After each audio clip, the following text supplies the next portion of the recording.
Welcome to our YouTube channel. Today, we're diving into the fundamentals of programming with C++. Specifically, we're going to talk about data types. Now, if you're new to programming, understanding data types is crucial because they determine what kind of data a variable can hold and what operations can be performed on that data. In C++, there are several fundamental data types, each designed to store different kinds of information. Let's break them down one by one. Integers. Integers are used to store whole numbers without any decimal points. In C++, we have different types of integers such as int, short, long, and long, each with varying sizes. For example, code. Int score equals 100, short temperature equals 5, long population equals 1 million.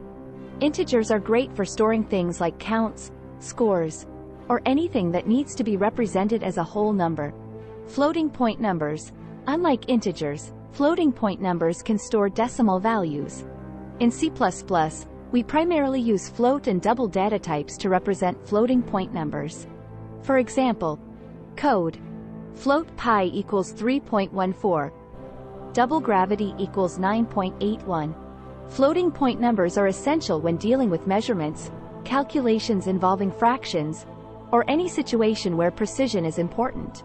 Characters. Characters in C++ are used to store single characters. We use the char data type for this purpose. For example, code. Char grade equals A.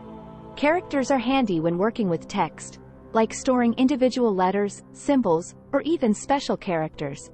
Boolean. Boolean data types are used to represent truth values, typically either true or false. In C++, we use the bool data type. For example, code. Bool is raining equals true. Bool is sunny equals false. Booleans are crucial for making decisions in programs through conditional statements like if-else or while loops. Void.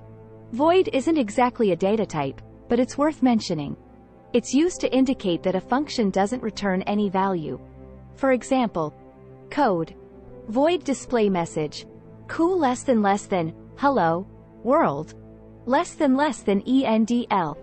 Void is commonly used in function declarations when the function doesn't need to return a value, like in this simple message printing function. And there you have it, folks. Those are the fundamental data types in C++. Understanding these data types is crucial for building any C++ program. Whether you're dealing with numbers, characters, or making logical decisions, knowing which data type to use will make your programming journey much smoother.